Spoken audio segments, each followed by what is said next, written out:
আপনি কি জানেন সাধারণ একটি লিফটও আপনাকে নিয়ে যেতে পারে অন্য এক পৃথিবীতে?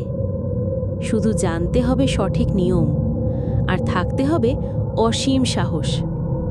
ডার্ক পিক্সেল ডায়েরিজ নিবেদন করছে সেই ভয়ঙ্কর এলিভেটর গেমের গল্প। এই খেলাটা খেলতে হলে আপনার প্রয়োজন 10 তলার বেশি উঁচু একটি বিল্ডিং, আর খেলতে হবে একদম একা। আমি একাই ঢুকে পড়লাম লিফটে। শুরু হলো সেই ভয়ঙ্কর রিচুয়াল। প্রথমে চতুর্থ তলা, তারপর দ্বিতীয় তলা, এরপর ষষ্ঠ তলা, আবার দ্বিতীয়, তারপর দশম এবং শেষে পঞ্চম। প্রতিবার দরজা খোলে আর আমার হৃৎপিণ্ড জোরে চলতে থাকে। সব ঠিকঠাকই ছিল যতক্ষণ না আমি পঞ্চম তলায় পৌঁছাই। দরজা খুলতেই লিফটে প্রবেশ করল এক মহিলা। নিয়ম হলো তার দিকে তাকানো যাবে না, তার সাথে কথা বলা যাবে না, কারণ সে মানুষ নয়।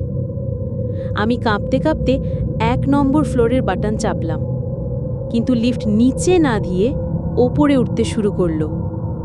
ভয়ে আমার নিঃশ্বাস বন্ধ হয়ে এলো। লিফটটা এসে থামল 10ম তলায়। দরজা খুলতেই আমি যা দেখলাম সেটা এই পৃথিবীর কোনো দৃশ্য নয়। বাইরে ঘুটঘুটে অন্ধকার, শুধু বহু দূরে আকাশে একটা লাল ক্রুশ চিহ্ন দেখা যাচ্ছে। আর কোনো শব্দ নেই, কিচ্ছু নেই। আমি এখন অন্য পৃথিবীতে। এখান থেকে ফেরার নিয়মটা আমার জানা আছে, কিন্তু আমি কি ফিরতে পারবো? আপনি কি এই খেলাটা খেলার সাহস করবেন? কমেন্টে জানান। গল্পটা যদি আপনার শিরদাঁড়া দিয়ে ঠান্ডা স্রোত বইয়ে দেয়, তাহলে একটা লাইক দিন। আর এমন আরও ভয়ঙ্কর আরবান লেজেন্ড জানতে ডার্ক পিক্সেল ডায়েরিজ চ্যানেলটি সাবস্ক্রাইব করুন। আপনি কি রহস্য ভালোবাসেন? তাহলে সাবস্ক্রাইব করুন ডার্ক পিক্সেল ডায়েরিজে। লাইক দিন, শেয়ার করুন কারণ সামনে অপেক্ষা করছে অবাক করা গল্প।